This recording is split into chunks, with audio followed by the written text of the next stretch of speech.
Hi, my name is Thomas Gibbs with usfranchisevisa.com, and in this video we'll discuss the franchise opportunity Saladworks with Eric Lavinder, Vice President of Development. Eric comes to us with a background in banking, software development, franchise ownership, and sales experience, as well as having worked with the TV show The Prophet with Marcus Lemonis.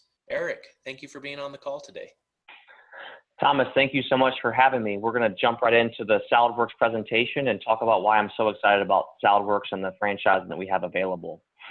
I'm going to skip the video. I will embed that later. That way everyone can see the video of our full store layout, our equipment and our toppings and how our process works. And I'll send that out for a later time. So Saladworks, we are a 32-year-old chain. So we were founded in 1986. We're the first and leading made-to-order salad destination.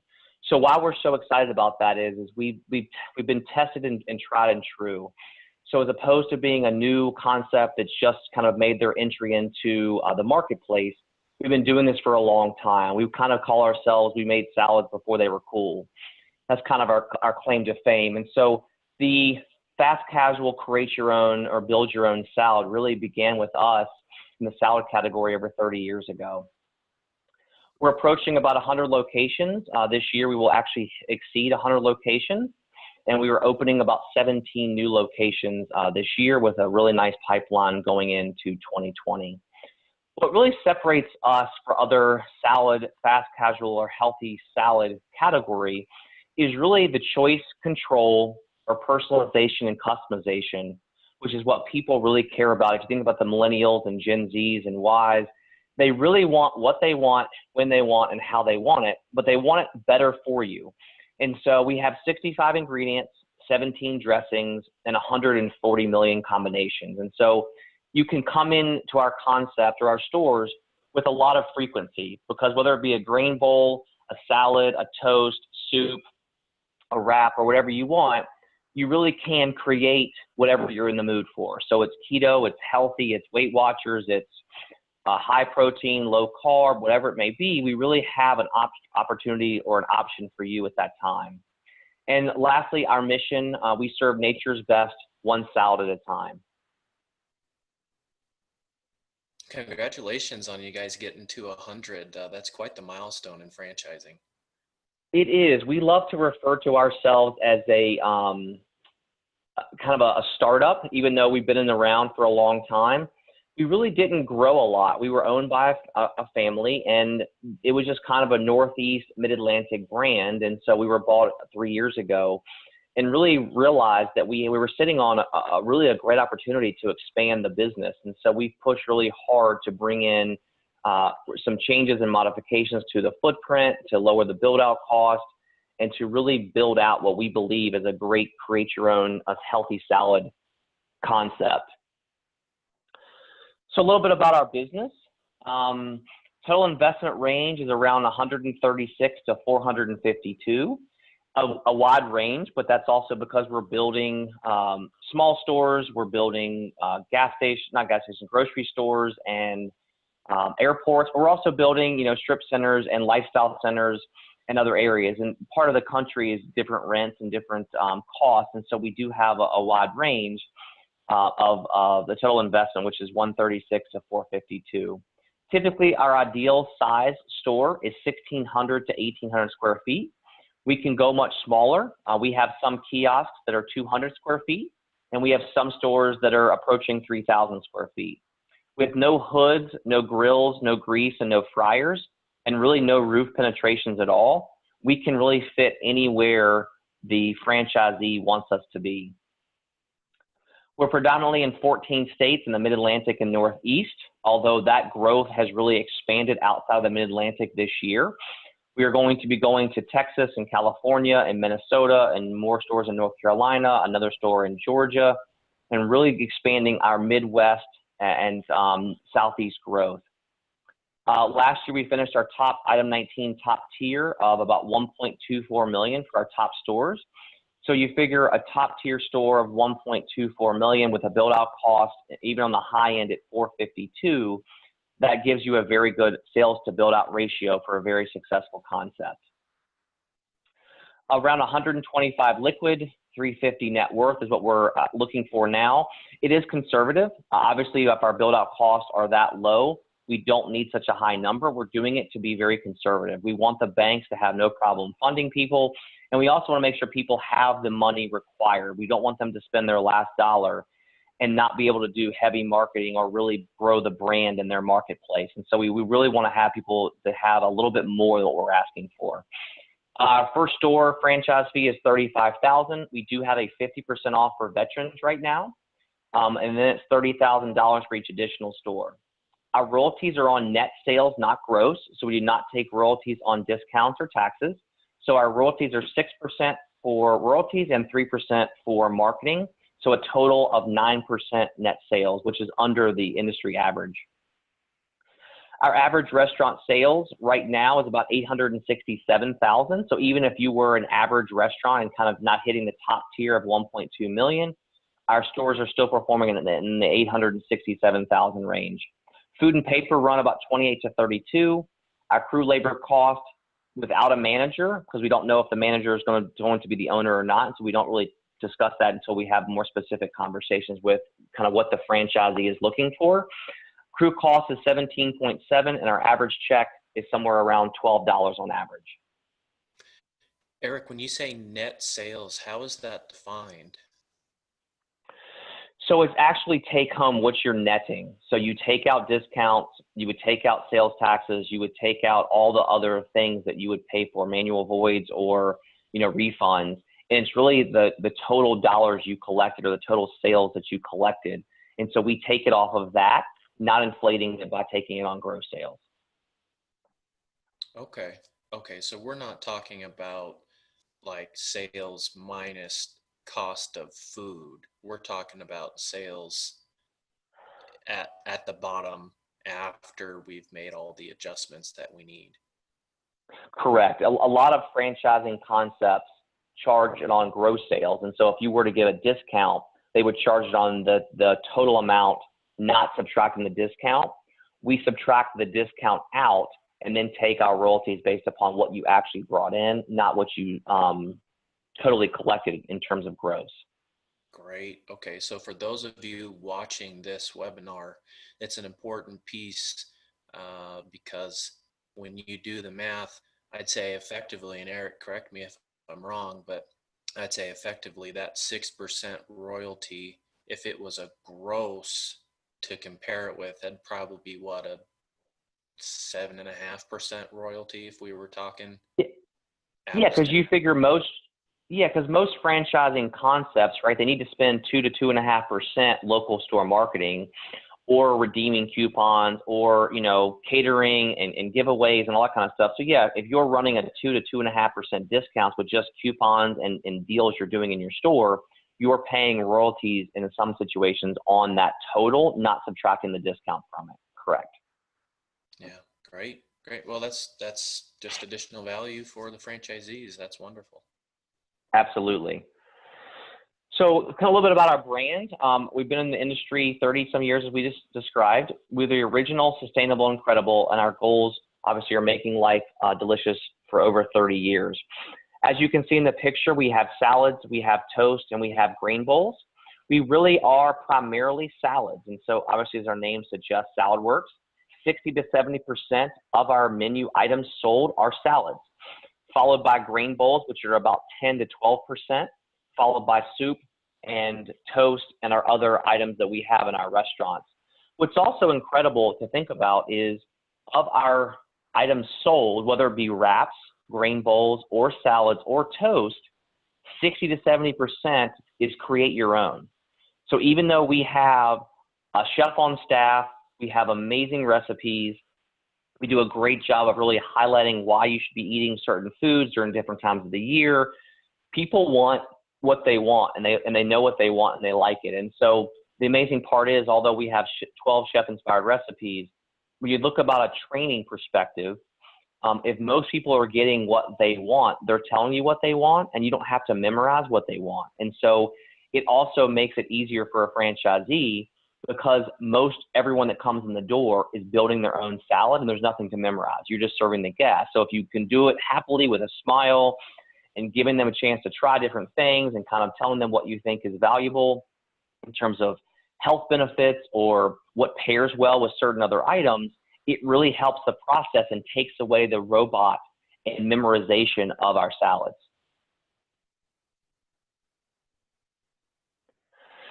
So why Saladworks at this time? I think we all can agree that people are eating less meat and more veggies. We don't think meat is ever going away. We don't think that the burger and pizza and sandwich concepts are ever going to go away.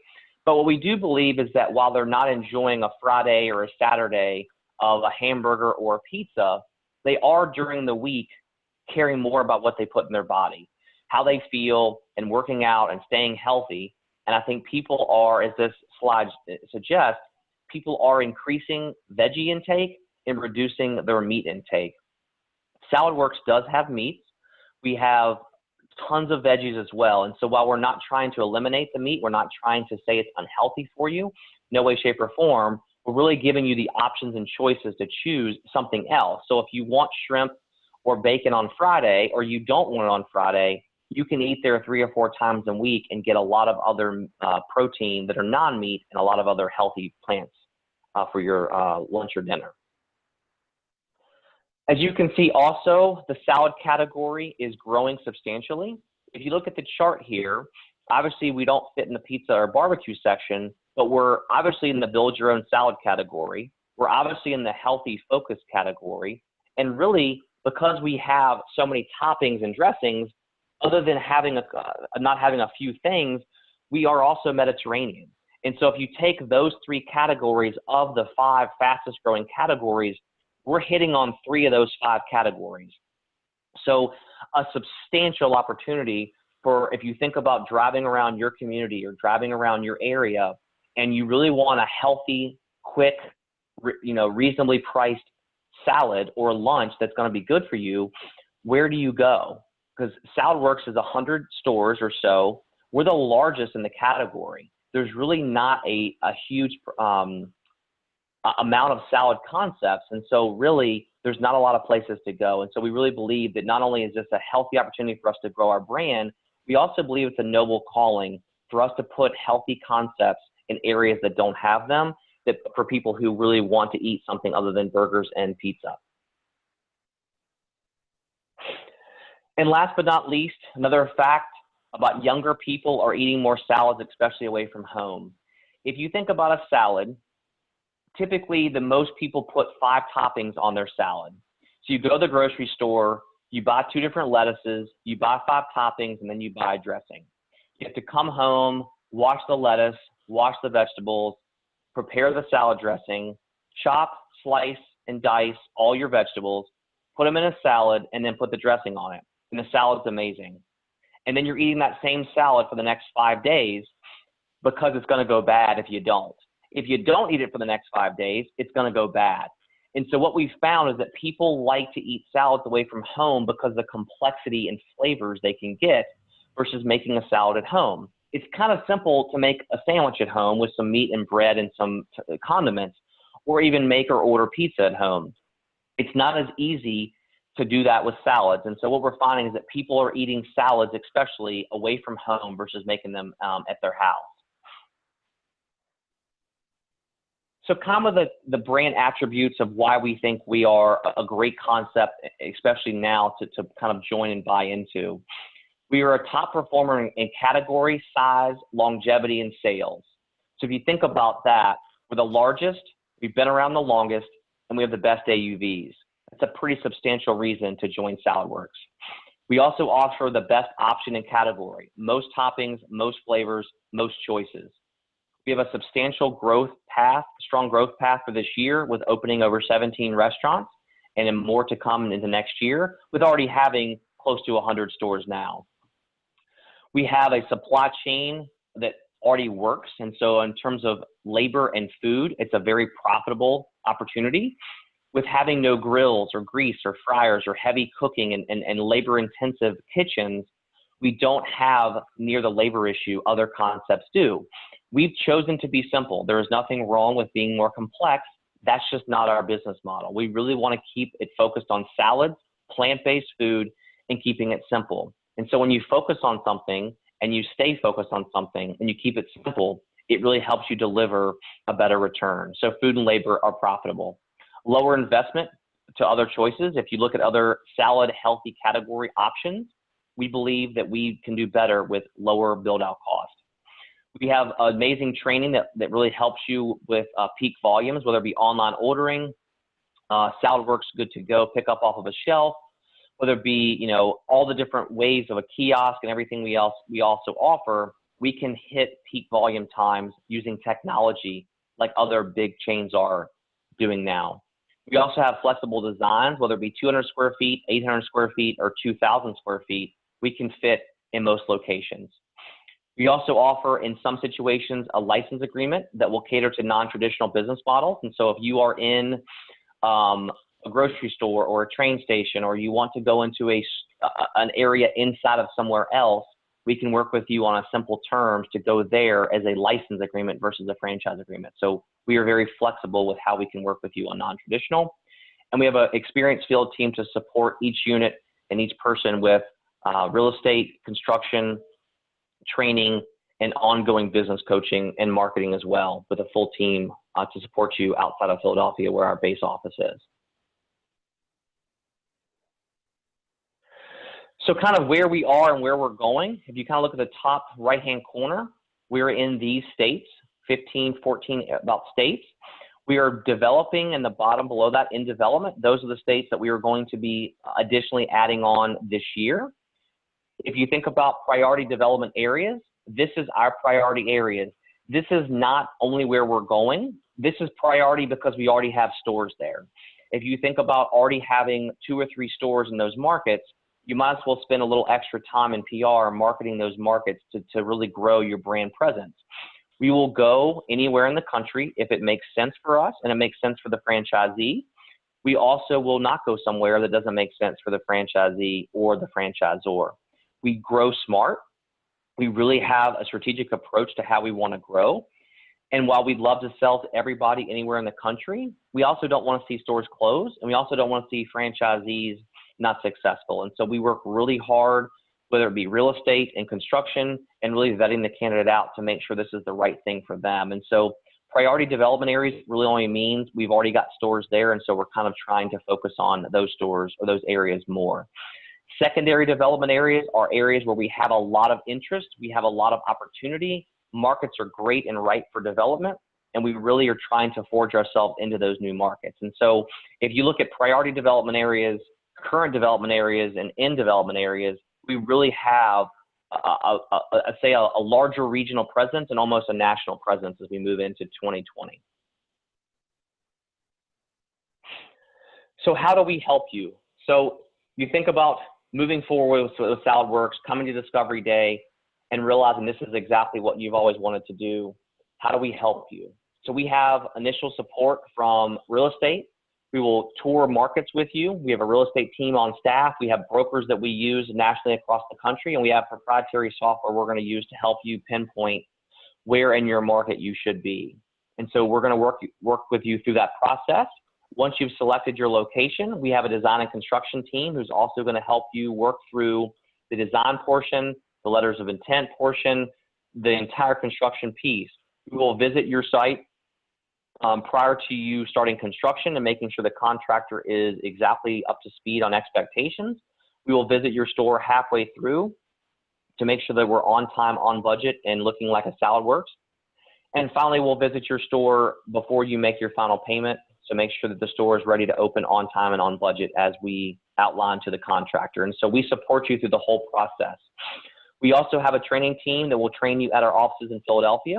We also have a training team that will come to your store and help you open your store a week before you're supposed to open and get your store ready. We have an ops team that will come to your store the day before you open and will actually help you open your store for the first 5 to 7 days. So that's about 2 weeks of support on site. And we also have a marketing team. We have a branding team, and we have a local store marketing team. And so they work hand in hand to support you on a branding perspective. So whether it be online ordering, the loyalty program, some larger messaging around your market when you're coming into the area. We also have a local store marketing team who's going to build a really robust plan for that 1, 3, and 5 mile radius to grow your brand in a new market or even an existing market, to let them know that you're available. And finally, our ops team will support you after you've opened, and then support you throughout the entire time you're with us, the 10-year term, and making sure, whether it be training, operations, marketing support, catering opportunities, sponsorships, whatever it is that you want to do in your market, we will help you to get there. Eric, what have you guys found your average time frame is from an executed agreement to the grand opening? Great question. So our goal right now is 12 months or less. It all hinges upon real estate, as everyone probably realizes. If you find a location quickly, we can get open quickly. Our builds, typically once we have permits, our builds are 6 to 8 weeks. So we can build really quickly. It's all about finding real estate. So right now we're tracking this year a third or 11 months, and the other third or about 12 months. The other ones we've just kind of signed, so we don't have enough data yet. But our goal is to be under 12 months moving forward into this year, into next year. Okay. Do you ever find that you have some franchisees coming in that say, we want to be right here? Like they have a specific spot picked out already? We do, and we encourage that, right? We would love empowerment and kind of partnership working together. Obviously, real estate changes quickly. So you sign today, you send us a link of a site you love, and 3 days later it's already been gone to lease, or it was already gone to lease before you signed, you just didn't know about it. And so we want you to feel like this is your brand, not our brand. It's a supporting brand together. And so if you have a site, please submit it. If you want us to run demos, or you want us to tour the site or meet with the landlord, absolutely. I would just say, please don't get married to a brand, to a location. The last thing we want to do is say, this is where I want to go, because what we don't realize is the broker that we're going to use and the real estate person in-house that we're going to use might know way more than we do about the market, because they know the market, they play golf with the landlord, or they know the leasing agent, and they know locations that are coming available that are not even for lease. The best are not usually for lease. And so while we will do all the research and due diligence for your specific love of location, we're going to do more. And so the goal is, you give us 2, we find 3 or 4, we do both, we rack and stack them and see which one's best.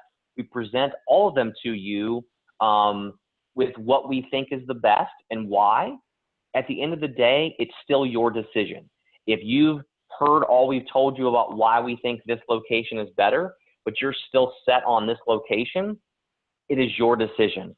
We will give you reasons why or why not, but we let you ultimately pick your location. And so don't get married to it. Be open to new opportunities. At the end of the day, we're going to give you all the data and help you make the best decision for you. Wonderful. Have you guys found that you have many of those co-located type locations? We do. If you're in a small market or you've lived somewhere for a long time, people have places they've always wanted to be, whether it be near their house or the best shopping center in town, or where everybody goes after high school or after school some days, or where church lets out. And so just because you think it's the best location might not be the best location. You know, depending upon your age or your demographic, you might not be the target market for our consumer. And so we have to realize, while this might be where you want to be, your goal is to make money, and we're going to help you make the best decision with why you should go where you should go based upon the demographics of who we go after. Okay. So kind of a little bit about the real estate process. As we mentioned earlier, 1,600 to 2,000 square feet. The parking requirements, the linear square foot. We prefer in-cab or freestanding in strip centers if possible. We look for strong daytime, large daytime, major anchor, and high visibility. Now, what we're giving you on this sheet is the best case scenarios. If you had all of these, well, then you've checked every single box. The likelihood of finding all of these criteria are not very likely. And if you did, the rent would be astronomical. So what our goal is how many options or how many criteria can we check off of the boxes? So if it doesn't have, let's just say, significantly strong daytime population, but it has amazing night, weekend, and rooftop population, that's okay. If it doesn't have as high as we want to have for average income, but there are significantly a lot of high income earners who work in that market and they report their earnings where they live, not where they work, we're going to do that research to make sure, just because it doesn't hit that criteria, to find out why. And so if you're in a not so good area, but there's tons of businesses, the income might not be hit because the income will be claimed by where they live. And so the goal is to hit as many opportunities or as many boxes of criteria as we possibly can and really help you make the best decision. So as we talked about earlier, we use a company called Form Analytics for our data and research. We tour with CBRE as our representative.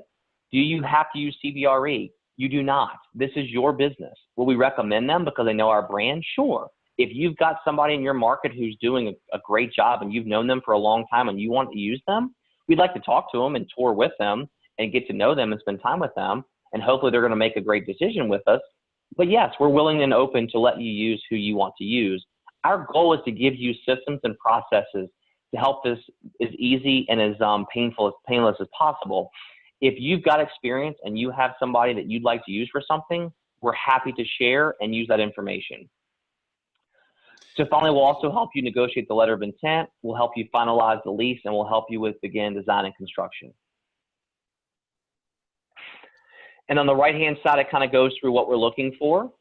Strip centers, non-traditional units, minimum square footage, airports, universities, office complexes, train stations, and standalone units. So we really can go anywhere you find an opportunity to build like a healthy, create your own salad concept. Eric, this is great. To see the flexibility and hear it directly from yourself and from Saladworks is great. For those of you that have maybe looked at other food concepts and franchising, I think you would find that there's a lot more rigidity in how the real estate process works. So something maybe to consider if you're comparing to other brands is the flexibility of the real estate model. Wonderful. So moving on to a little bit of the marketing and how we do things a little bit differently. While we do believe that traditional media is a part or piece of the puzzle, just as we believe digital marketing is a piece of the puzzle, we've kind of taken a four-pronged approach. Because we have a lot of core market stores, outer market stores, and non-traditional stores, we really have to be creative and not put ourselves into too deep into one marketing strategy. And so our goal is this: digital, social, loyalty, and using our chef who's also a nutritionist. And so if you think about standard media or radio, billboards, and TV, we do look at that. We will buy if there's a great opportunity. The problem is it's hard to see a return on investment, and it's hard to make sure it reaches all the audiences. And so that also can create a dilemma if you're in a smaller market. And so we can turn to digital. As geo-targeting and geo-fencing, we can do a lot of marketing digitally through obviously the smartphones and computers. And so we'll do a lot of that. We also do a lot of social media. We have an agency that does an enormous amount of social media for us, whether it would just be the launch of a new salad, new opportunities that we have, and kind of new promotions. We do a lot of social media and interacting and engaging with our guests to really create loyal following. We also have a very robust loyalty marketing program. So if you think of any type of loyalty app that you would have from any major restaurant chain that gives points and gives you loyalty points, we have the exact same thing. And so we can communicate with hundreds of thousands of people who we already have through our loyalty program and communicate with them anytime we want, free of charge, because we've already got them in the loyalty program. And then finally, we do education. We do Facebook Live events. We do store visits, and we do kind of chef demonstrations, whether it be online or in store. And from speaking engagements to all different types of things around the country, our chef and nutritionists do a lot of education, which also contributes to our PR, which contributes to our marketing as well. And so we really take a different strategy for different markets. Really, we blend these four together to create what we believe is a great marketing mix with the concept that we have. Eric, if we were to open a location in a general area where there are other locations already, would that loyalty marketing category perhaps go out to those in surrounding areas and help drive traffic to that new location, perhaps faster than maybe a location where there is no brand presence? It might only because you've already got loyalty members in the system. So that might help you a little bit. The nice thing is when we do our grand opening, we do a gigantic loyalty push to really capture a lot of people the first 2 or 3 days or the week before leading up to the event. So whether it be download our app for a free salad or download our app for a free extra 100 points, whatever it may be, we really create a loyal following initially when we open a new store, whether it be an existing area or new area, to create a host of loyal followers as quickly as we can. And so I think if you look at the marketing strategy and as part of the process you would come through Discovery Day, our VP of marketing would kind of go through our geo-targeting and geo-fencing. And what we do, our marketing is so amazing that we don't pay for marketing unless the customer who we've targeted, their phone crosses our door threshold. And so while we're marketing people, our acquisition cost is quite low with a lot more media than you would think, because we don't pay unless they actually buy something, and we measure that by their phone coming through our front door. And so it's a really, really sophisticated system. We know who buys salad dressings around our stores. We know who has gym memberships around our stores. We know who works out around our stores. We know there's so many data points that we know, and we can really go after and target those people. And so instead of just sending out a broad billboard, which I think is a good combination or in addition to, we don't know the exact return. And so we will do that if we find a great deal or opportunity or location. We also think that directly targeting the 1, 3, and 5 mile radius people around the stores is really what our focus is with franchisees, and our local store marketing team will help them build out a robust program to help them become successful in their trade area. That's impressive. So moving on a little bit about Saladworks 7, these are kind of our core values or guiding principles. And they're really important because I think if you're going to come to work and partner with a franchisor, it's kind of like going to work with a partner. And this is a 10-year commitment, a 10-year relationship minimum. And so we want to make sure we've set expectations for what it will be like to work with us and not necessarily for us. We're in this together. We're really going to support each other and do a good job. However, we do follow these guiding principles, and they're important because I think this is what drives our business. So food safety is job one. Very obvious, but I think some people miss the boat on making that their job one.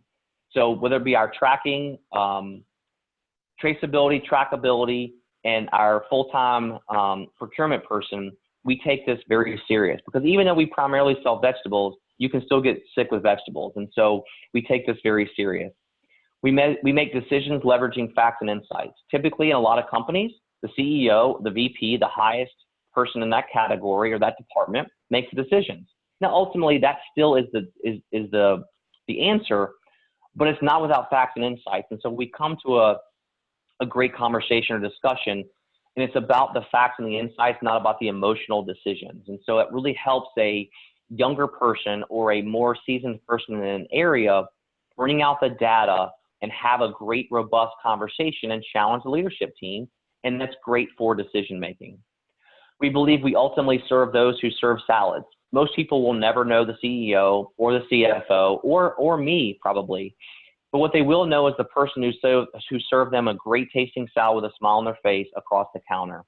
And that's really what we focus on. We franchisees, we focus heavily on our franchisees, but really it's the franchisee staff.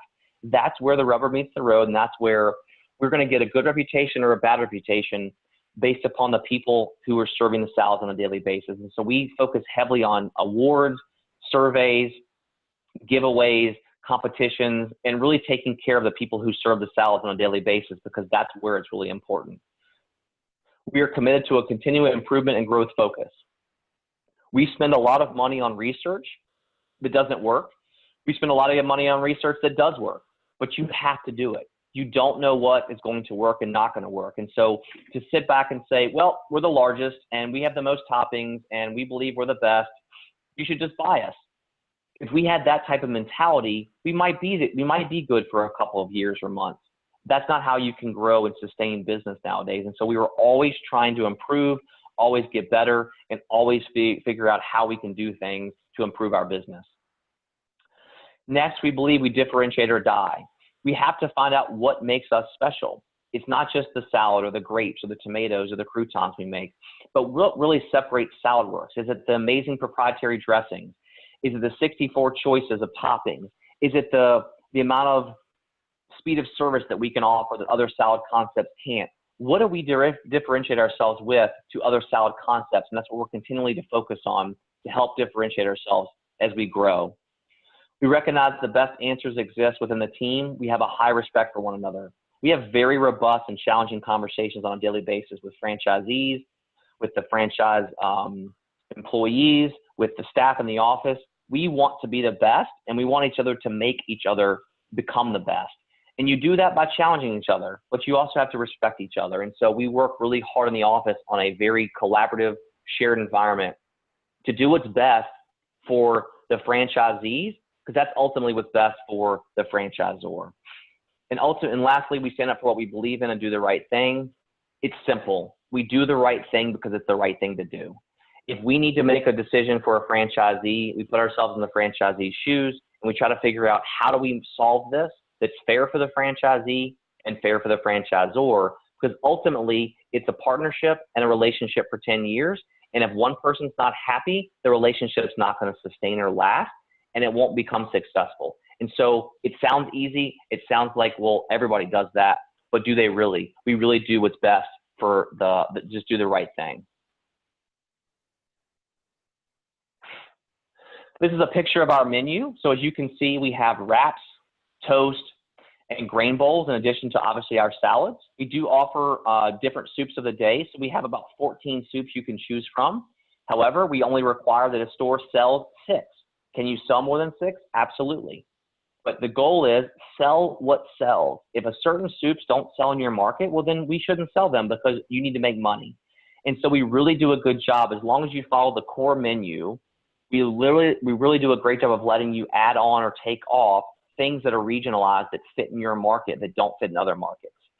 We do beverages. We do aguas frescas, which are in-house, small batch made fruit juices with no artificial flavoring or coloring or sugars, and really are amazing drinks to add on to your beverage line. And our grain bowls and wraps. The menu sounds complicated or a lot, but if you think about a wrap, it's the same thing as a salad, but a wrap, not lettuce.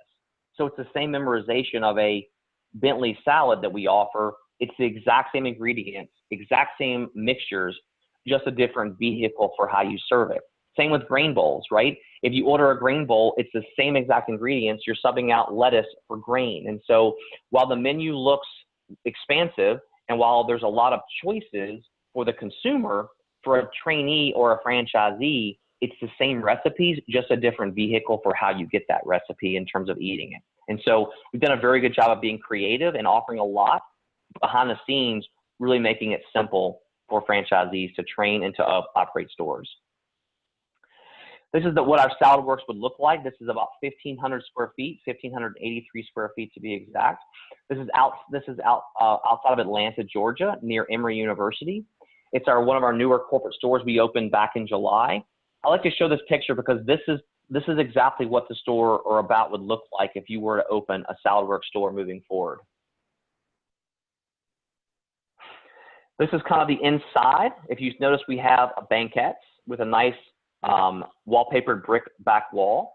We do a great job of breaking up the stores. I think if you think about a 3,000 square foot restaurant concept, not to name any, that have high tops and low tops and community tables and banquettes and whatever different shared seating arrangements, we do the same thing, which makes our stores look bigger and gives it more than a one-dimensional look. And so versus having all 4 tops across the entire store, which you can do, we believe when you mix it up and do high tops and low tops and banquettes and community seating and just different styles of areas, it makes the store look bigger. It gives you some privacy and really it makes it feel like it's a much bigger store than it is. Some pictures of the inside of our store. As you can see, we prepare all of our fruits and vegetables right behind the counter in our coolers. So you can kind of see our food coming from the back of from the truck right up to the front counter line where we store our fruits and vegetables right behind the counter where we're making food. You can see our long line of tons and tons of ingredients. And then the bottom right-hand picture, a line of our aguas frescas that we're now making in all of our stores that are small batch fruit juice drinks. Another picture of some Saladworks stores. This is a little bit older store that was at Temple University. As you can see, digital menu boards is an option as well. We offer both. Most of our non-traditional locations do have digital, and most of our traditionals do have our other menu boards, but obviously we are flexible and can work with you on whatever you would like to have. And that is it for me. Great. Well, Eric, thank you so much for taking the time to tell us about Saladworks. If we wanted to get more information, where might be the best place to go or to get that information? Sure. You can go to our website at www.saladworks.com. Click on the franchising icon at the top. From there, you can read about testimonials. You can watch videos. You can see all of our PR. You can ask, there's a lot of frequently asked questions. There's all kinds of information that you can look through. You can also reach out to me at Lavinder@saladworks.com. So it's Lavinder, Lavinder @saladworks.com. Or you could give me a call at 540-761-3663. I'd love to work with you and talk to you about Saladworks and the amazing growth opportunities that we have available. Great. Well, thank you for that, Eric. We've got that those details in the description down below. And if you'd like to learn more about franchising in general and how you can live the American dream, feel free to visit usfranchisevisa.com. That's also in the description below. Eric, thank you again so much for your time and telling us about Saladworks. Thank you so much for your time. Look forward to talking to people soon.